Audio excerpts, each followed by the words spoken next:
बात है साल 1958 की, जब देवेंद्र शर्मा का जन्म एक गरीब घर में होता है।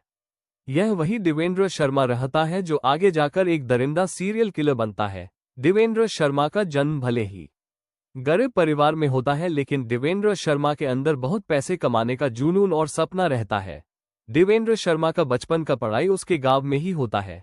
फिर बाद में देवेंद्र शर्मा अपने आगे की पढ़ाई करने के लिए अपना गांव छोड़कर बुलंदशहर के लिए रवाना हो गया। अपनी पढ़ाई पूरी करने के बाद देवेंद्र शर्मा ने एक आयुर्वेदिक डॉक्टर बनने का सोचा और फिर उसने आयुर्वेदिक शिक्षा पाने के लिए पटना के किसी यूनिवर्सिटी में एडमिशन ले लिया। वहां से उसने BAMS कोर्स किया, यानी कि bachelor of Ayurvedic medicine and surgery. पढ़ाई के दौरान ही देवेंद्र शर्मा ने शादी भी कर ली थी।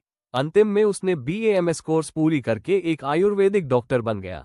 आयुर्वेदिक डॉक्टर बनते ही उसने अपना क्लिनिक खोलने का सोचा और राजस्थान के एक गांव में जनता क्लिनिक नाम से अपना क्लिनिक भी खोल दिया। शुरू में देवेंद्र शर्मा एक बहुत ही ईमानदार और सच्चा डॉक्टर था, जो कि बहुत ईमानदारी से अपने मरीजों का इलाज करता था। सब कुछ सही चल रहा था। फिर वह ज्यादा पैसे कमाने के चक्कर में एक गैस सिलेंडर एजेंसी में अपनी सारी मेहनत की कमाई लगा दी। उसने सोचा कि अब वो बहुत जल्दी अमीर बन जाएगा। देवेंद्र शर्मा ने पूरे 11 लाख रुपए उस एजेंसी में लगाया था। फिर बाद में वो गैस सिलेंडर एजेंसी फ्रॉड निकला, जिससे देवेंद्र शर्मा के सारे पैसे डूब गए। देवेंद्र शर्मा को इन सब के बाद बहुत ही बड़ा झटका लगा। उसके बाद वो अपनी क्लिनिक छोड़कर वापस अपने गांव अलीगढ़ आ गया। देवेंद्र शर्मा के पैसे डूबने के बाद उसके मन में बहुत ही गलत ख्याल आने लगे अपने पैसों की भरपाई करने के लिए। कुछ समय तक वह अपने गलत सोच को सही करना चाहा, लेकिन अंतिम में उसे अपने सारे पैसे की भरपाई करने का एक योजना सोच लिया। देवेंद्र शर्मा को डॉक्टर डेथ नाम से भी जाना जाता है। वो इस वीडियो के माध्यम से जानेंगे आखिर क्यों। देवेंद्र शर्मा ने अपने योजना को अलग अलग तरीके से बनाया और तैयार किया। पहला, इल्लीगल रैकेट शुरू करने का योजना तैयार किया। देवेंद्र शर्मा के इस घिनौने योजना में डॉक्टर अमित ने सहयोग किया। हर किडनी ट्रांसप्लांट करने के लिए डॉक्टर देवेंद्र शर्मा 7 से 9 लाख रुपए लिया करता था। देवेंद्र शर्मा के लिए यह एक फायदे का सौदा था। देवेंद्र शर्मा ने बस 2 किडनी ट्रांसप्लांट करके ही अपना डूबा हुआ सारा पैसा रिकवर कर लिया। धीरे धीरे देवेंद्र शर्मा का लालच आगे भी बढ़ता गया और वह इल्लीगल ट्रांसप्लांट करते करते एक हत्यारा बन चुका था। बाद में देवेंद्र शर्मा ने एक गैंग बनाया और फिर एक फ्रॉड गैस एजेंसी खोला। उसका टारगेट था कि ऐसा ट्रक जो गैस से भरे होते थे उनको लूट लेना। देवेंद्र शर्मा और उसके गैंग के लोग गैस वाले ट्रक को खोज कर लूट लेते थे। गैस से भरी ट्रक को लूटने के बाद वो अपनी फ्रॉड गैस एजेंसी के जरिए लोगों को बेच दिया करता था। ट्रक को लूटने के बाद ट्रक के ड्राइवर की हत्या करके उनके बॉडी ऑर्गन्स को भी बेच दिया करता था। देवेंद्र शर्मा के लिए उस समय एक बहुत बड़ी परेशानी थी कि ट्रक ड्राइवर्स को मारने के बाद उनके लाश को कहाँ ठिकाने लगाए जाए। अंतिम में देवेंद्र शर्मा ने वह जगह खोज लिया जिसके लिए वो हमेशा परेशानी और सोच में डूबा रहता था। देवेंद्र शर्मा के गांव अलीगढ़ और कासगंज के बीच एक हजारा नाम का नहर पड़ता था, जहां देवेंद्र शर्मा को हत्या करके लाश को ठिकाने लगाने के लिए परफेक्ट लग रहा था, क्योंकि उस नहर में बहुत सारे मगरमच्छ रहते थे। काफी समय तक देवेंद्र शर्मा इस घिनौने अपराध को अंजाम देते रहा, जिसके वजह से देवेंद्र शर्मा ने बहुत पैसे कमाए।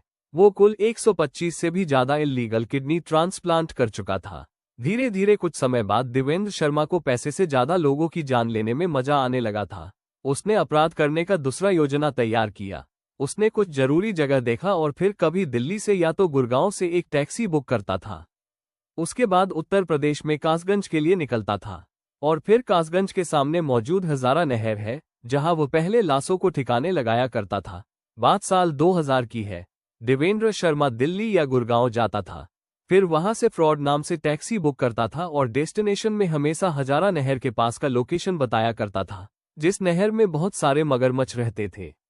बात है तब की जब उसने पहले टैक्सी ड्राइवर की हत्या करने का सोचा था। देवेंद्र शर्मा ने फ्रॉड नाम से दिल्ली से टैक्सी बुक किया और फिर टैक्सी में बैठकर कासगंज के लिए निकल गया। काफी रात हो चुका था। तभी देवेंद्र अपने योजना के मुताबिक कुछ झूठा बहाना करके टैक्सी ड्राइवर को सुनसान जगह पे टैक्सी रोकने को कहा।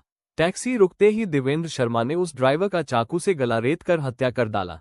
फिर ड्राइवर की लाश को ठिकाने लगाने के लिए लाश को घसीटते हुए हजारा नहर की तरफ बढ़ने लगता है और फिर लाश को नहर में फेंक कर ड्राइवर की टैक्सी को खुद चलाकर उत्तर प्रदेश के ब्लैक मार्केट में बेच देता है। इस टैक्सी अपराध में देवेंद्र शर्मा को मजा आने लगा था और फिर हर किसी ना किसी दिन अलग अलग टैक्सी ड्राइवर्स की हत्या करने लगा। ये घिनौना अपराध साल 2004 तक चलता रहा। फिर एक दिन देवेंद्र शर्मा अपराध को अंजाम देते हुए ही पकड़ा गया। उसके बाद पुलिस के इन्वेस्टिगेशन करने पे उसने अपने अपराध को कबूल किया और सारे हत्याओं के बारे में बताया। पुलिस वालों को यकीन ही नहीं हो रहा था कि देवेंद्र शर्मा ऐसा भी कर सकता है। देवेंद्र शर्मा ने यह भी बताया कि वह हत्या करने के बाद लाशों को हजारा नहर में फेंक देता था। पुलिस वालों ने वहां जाकर छानबीन किया और हजारा नहर में एक ऑपरेशन भी चलाया जो कि नाकामयाब रहा। पुलिस वालों के हाथ कुछ नहीं आया।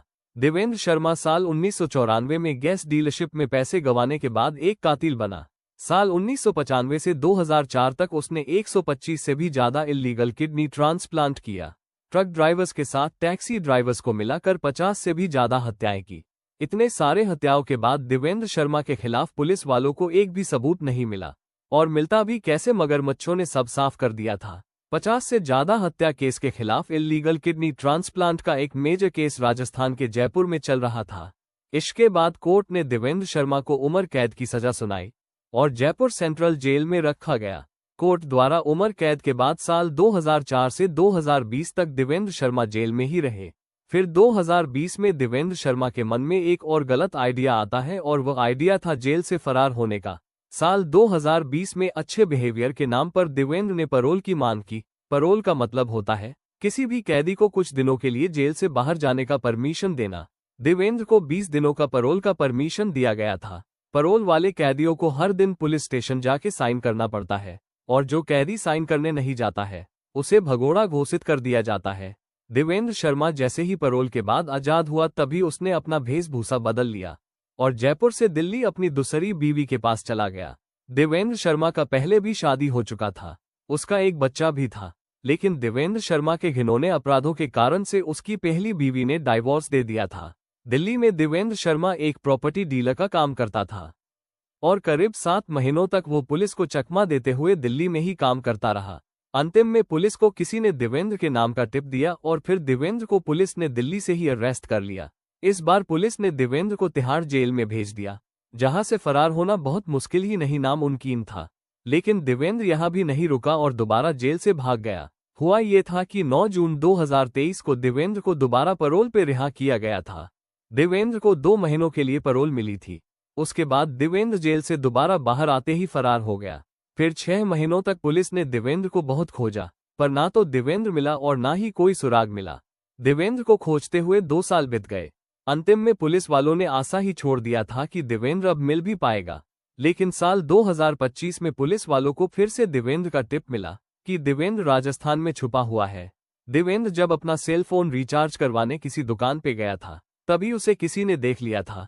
तभी पुलिस वालों को टिप दी गई थी। पुलिस वाले तुरंत राजस्थान पहुंच गए देवेंद्र को अरेस्ट करने के लिए, लेकिन वहां पहुंचते ही पुलिस वालों ने जो देखा उससे उनका होश ही उड़ गया, क्योंकि वो जिस देवेंद्र को जानते थे वो तो वहां था ही नहीं। टिप देने वाले ने बताया कि यही देवेंद्र है, लेकिन परेशानी की बात यह था कि टिप देने वाला जिसके तरफ इशारा कर रहा था वो तो एक मंदिर का पंडित था। उस पंडित की वेशभूषा और बड़ी उम्र देखकर कोई भी मान ही नहीं सकता था कि वह देवेंद्र है, यानी कि डॉक्टर डेथ है। उस पंडित का नाम संत दयादास महाराज था। वो पंडित वहां के गांव वालों का इलाज भी करता था और उनके पास इलाज करवाने के लिए बड़े बड़े मंत्री भी आते थे और बहुत भीड़ भी लगता था, साथ ही प्रवचन भी देता था। पुलिस बस शक होने पर पंडित को अरेस्ट नहीं कर सकती थी। पुलिस वाले कंफ्यूज थे, लेकिन वो पंडित ही देवेंद्र शर्मा था ये बात पक्का था। पुलिस वाले देवेंद्र की पुरानी तस्वीर से पंडित बने देवेंद्र की वेशभूषा को मिलाने लगे और फिर पुलिस वाले ने पंडित बने देवेंद्र की आंखों और नाक के कारण पकड़ लिया और पुलिस 100% श्योर हो गई कि वो पंडित देवेंद्र ही है। और लास्ट में पुलिस ने पंडित के वेशभूषा में देवेंद्र शर्मा यानी कि डॉक्टर डेथ को उसी समय अरेस्ट कर लिया। पुलिस वालों के इन्वेस्टिगेशन करने पे देवेंद्र ने भी कबूल कर लिया कि वही देवेंद्र शर्मा है। हमारे देश की कानून व्यवस्था पर यह बहुत बड़ा प्रश्न चिन्ह है कि देवेंद्र शर्मा यानी डॉक्टर डेथ जैसे घिनौने और निर्दयी अपराधियों को पैरोल जैसे सुविधाएं बहुत ही आसानी से मिल जाती है। देवेंद्र शर्मा जैसे कातिल हत्यारे को पैरोल जैसी सुविधा देना इंसानियत के लिए बहुत ही बड़ा खतरा है।